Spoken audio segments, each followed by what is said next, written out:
Ang pagtawag kay Levi.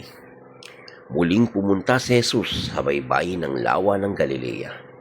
Sinundan siya noon ng napakaraming tao at sila'y kanyang tinuruan.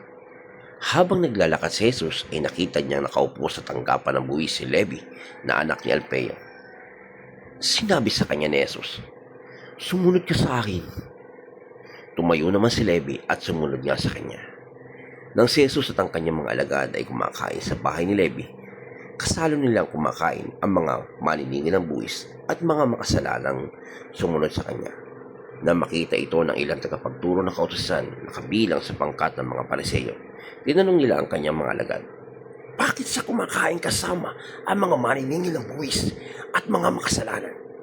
Narinig ito ni Jesus, kaya't siya ang sumagot, "Hindi nangangailangan ng manggagamot ang walang sakit, kundi ang may sakit. Naparito ako upang tawagin ang mga makasalanan, hindi ang mga matuwid."